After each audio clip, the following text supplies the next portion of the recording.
Hey guys, it's Amy at Zoe back, and I'm going to do my second part to my March 2025 TBR. So my first part would have gone up the other day about my possibilities for March of the Mammoths, which I'm really excited to take part in, but I have no idea what exactly I'm going to read. And then this is going to be part of the stuff I have beyond that, which is March Mystery Madness. That is the other readathon I am taking part in. Kind of loosely because I'm not following the prompts, but I will have Elizabeth at Lizzie Faylo's Books. I will have her announcement video down below so that you can check it out. I really enjoy March Mystery Madness because it does make me read more mysteries. I love mysteries in my books, but a lot of times now I'm reading books that have a fantastical element that has a mystery in it, but it's not a mystery. So I have tried to pull a few mysteries that I for sure want to read. And then I have a couple other books that I want to, at the end that I'll talk about, or that are series continuations that I want to do at least some point during the month. So I do have a buddy read for March, and it happens to be a mystery. So I'm going to do that first with Berna at Berna's Bookish Adventures. I will have her link down below. We're reading the third book in the House Murders series by Yukito Ayasuji. This is the third one, The Labyrinth House Murder. So I don't know what this one really is about. We've just enjoyed the Decagon House Murders and the Mill House Murders. And this is the next one that came out last year. Translated. This is translated by sorry, I lost it. It was Ho-Ling Wong. So I'm looking forward to more. I hope they bring out more of them because I think the series is pretty long, or pretty good size. But we are buddy reading this the first couple days of the first 5 days of March. What March? That's the month I'm going into. Anyway, I'm looking forward to it. I haven't looked into it at all. I really want to just go into it kind of blind because it usually has to do with some kind of weird house, and then there's some murders, and then the detective comes and kind of solves it. Anyway, so I think it's the same guy, the same sleuth from the other two books, but I'll have to check that, but I'm pretty sure it is. But I'm looking forward to that buddy read. It should be a lot of fun. I do have one reread of mysteries that I want to read, which is My Brother Michael by Mary Stewart. This is one of my favorites of hers, and I haven't read it in over a decade, so I really want to do a reread of this. I want to reread all the Mary Stewarts and read all the ones I haven't read of hers in her mysteries, kind of series. They're not connected. They're all standalone. Mostly romantic suspense kind of things. But they're from like the 60s and stuff. Or maybe some of the, probably 50s too. Well, 59, this came out. So, I really, this is one of my favorites. It's about a woman who is visiting, Athens, and she's at a cafe just kind of, trying to decide what she wants to do with her day. And this man comes up and drops keys to a car and says, well, here's your ride to Delphi. And then he leaves before she can explain. She doesn't know anything about it. She didn't order a car, and he takes off. And so she's like, well, I have the keys to the car. The car's there, and nobody else is in the cafe that was looking for the car. So she just goes, well, I'll just drive it to Delphi. Why not? So the adventure begins then because she takes the car. Anyway, so it has to do with something that happened in World War II, and there's a mystery with some people that she meets when she gets there. Anyway, I really enjoy this one. I'm really looking forward to it. I know some people don't like this one because I think someone said they thought this was pretty violent. There is some rougher topics in here because it deals with World War II, but for Mary Stewart, it's not, there's not much in it. At least I don't remember. I guess we'll find out. I also, so that, again, that was a reread I wanted to do. And then this one, I'm not sure how I'm going to deal with this, but I have it on my shelf, so I'd like to read it. And that is The Deadly Hours, an anthology. And it's by Susanna Kearsley, C.S. Harris, Anna Lee Huber, and Christine Trent. So I own books by these two authors, but I haven't read them yet. And of course, I read a lot of Susanna Kearsley. I'm trying to make it through her catalog. And this is one of the books that I want to read that has this through history, a curse on this gold watch. And it says, 1733 Italy to Edinburgh, 1831, to a series of chilling murders in 1870s London, and a lethal game of revenge decades later. So I don't know which time period that is, but they all wrote a section of this with this watch. And Susanna Kearsley's section is that is the only one I know of, which is part of the Marion Hughes series that she has. She has a book called A Desperate Measure, or A Desperate Fortune, that I just read a couple months ago. And this has those characters in it. So I want to read it fairly close to the time that I read the other book. And again, I want to try out these other two authors that I have books from on my shelf. I have the first books in their series on my shelf, and I don't know Christine Trent, but that would be another one to try. So I'm not really good about reading books like that are kind of like this, but I thought I would take a chance and read that this month because I want to get to the Susanna Kearsley section at least for sure. I also thought I would pick up a Nora Roberts romantic suspense, The Obsession. Is that right? Yeah, that's the one I picked. I had to think about that. I'm like, did I pick something? Yeah, okay.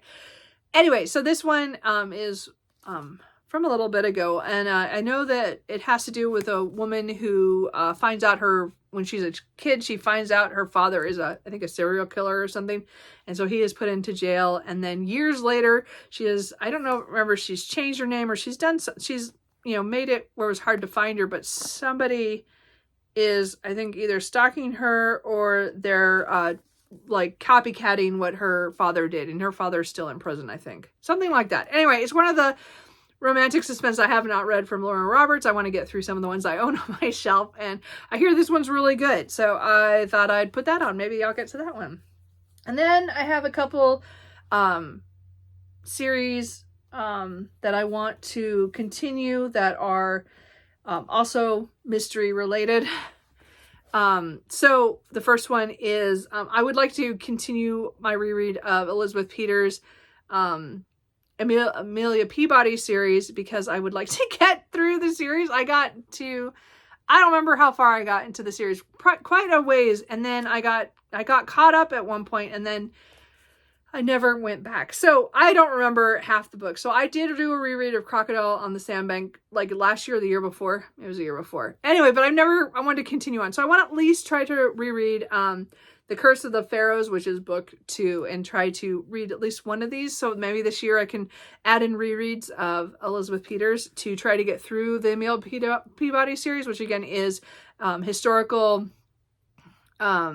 mysteries where we're following Amelia, who is left some money in the first book, and she decides she is going to go see Egypt, and she is really excited about archaeology, and she finds herself meeting characters and things, and then she takes pity on a woman she finds on her journey there, and has her come along as her companion, and then things just kind of go crazy. And I love that. I love Crocodile on the Sandbank, and I might even reread that one before I read this, but I don't think so. I think I just listened to that one a little bit ago. But I want to reread the second one and continue on with the series. I might pick up another Nora Roberts, aka JD Robb, and get to book, I think it's 10. Witness in Death of the In Death series. This is a series that I've read the first couple ones several times, and I'm trying to make myself, this is like, has like almost 60 books in the series, I think now, and I'm never going to catch up, but I would like to read. I have like up to like 30 something on my shelf, so I need to start reading these or get rid of them. So I do want to try to get to maybe Witness in Death. I don't know, it's kind of futuristic, just a little bit into the future crime series, because Eve Dallas is a cop, and things never go the way that she wants them to. I think this one has to do with an opening night at a theater that her husband owns, and someone dies, and it's like a big celebrity thing. I don't know. We'll see what happens. Another translated Japanese work that I'd like to get to in a series, which is The Village of Eight Graves by Shiichi Yokumizo, which is the next book that has been translated for the Detective Kendaichi series. So I really enjoyed the other ones I've read. The one I just finished was Death on Gokumu Island, which I really, really enjoyed. I was so mad at myself it took me so long to get to it. So I do want to get to this sooner rather than later. He goes to somewhere in the mountains of Japan. He goes to this village, and I guess there's some old ancient massacre, and then I think people start dying again. So Anyway, it should be fun. Anyway, and that's translated. Sorry. I don't think it's on the front. Nope. They should put them on the front. By Brian Carnatch or something close to that. Anyway. And then the last of my kind of mystery, romantic suspense is I would like to continue with the Sparrow Falls series. This is book 2, Delicate Escape, by Catherine Cowles. I really enjoyed the first one, Fragile Sanctuary. Really, really enjoyed it. And I loved all the characters in this small Oregon town. And I want to keep reading this series. So I do have this one and the third one, and I think the fourth one is coming out mid-month. So I would like to at least try to get to 1 or 2 of these maybe during March. We'll see how it goes. But again, this one has to do with a woman. I know that she is pretty much running from something, but we don't know for sure. And the guy is the foster brother to the main character in the first book, and he is a contractor. So I don't know, but I just want to get back to that one. And then the last books are more continuations and series.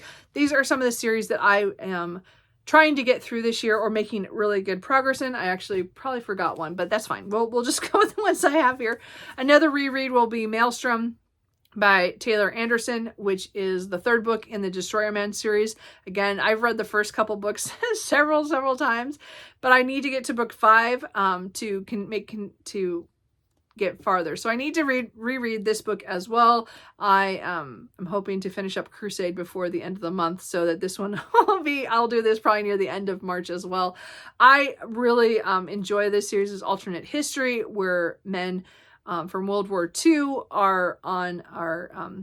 in 1942 go through a squall on a destroyer that's from the World War I, so it's kind of decrepit, and they go through this squall trying to get away from the Japanese, and they get sucked into another dimension, or like a alternate world where it looks like Earth, except evolution has gone a different way, and they have, again, many adventures. This is action adventure alternate history, with a lot of different species and things that evolve differently than the way ours did. So I really enjoy that series. I need to continue my reread of that.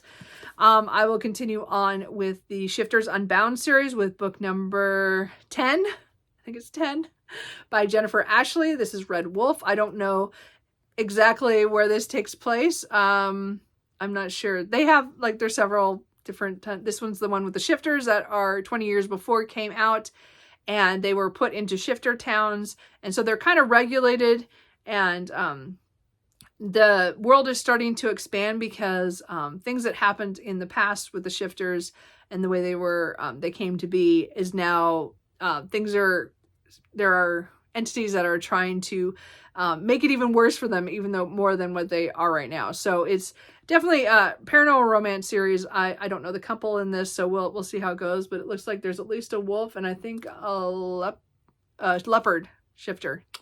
Anyway, so it'll be fun. Again, so I really like hers. And then for sure I'm going to try to get to the next G.A. Aiken book, Light My Fire, which is book 7. So I do have a couple novellas I need to read before I read this one, so I might not get specifically to this one. There is 9 books and then 3 novellas, and then 2 of the novellas I just discovered. So I will try to read those before I get to this one, and then the other novella comes after this one. So anyway, so there's a little bit more to this series than I thought it was, but I'm excited to read more of this. This is a fantasy romance with dragon shifters, and they are just hilariously crazy. G.A. Aiken is Shelley Lawrenston, so if you like those, these are just funny. Like, they are just over the top, brutal in the way that they just beat everybody up, and but they're so funny. And then of course there's the romance with the couple within it. So I don't even know. Oh, this is following one of the cousins. Oh, that'll be interesting. So anyway, so that's that. And then the only other series continuation that I probably should mention is I probably will continue the Chestnut Springs series by Elsie Silver. If I haven't started it this week, it'll be pretty soon. And again, I'm on Powerless, so I have a couple more. And then I think I will continue with Elsie Silver. So we'll see how the binge goes. This one, again, these are small town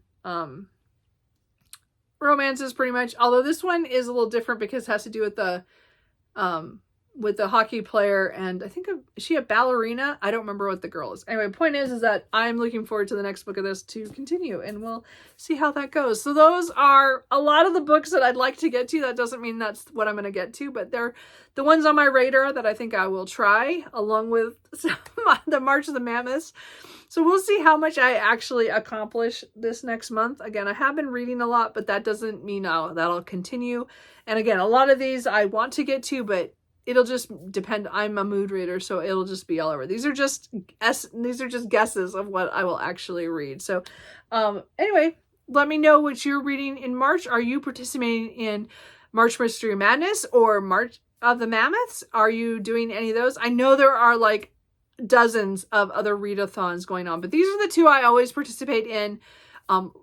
Maybe not fully, but loosely at least. And let me know what if you're reading any of these, or if you have any, or want to tell me what you're reading, whatever. Or if there's any of these you think I definitely need to get to, let me know, and I will talk to you guys later. Bye.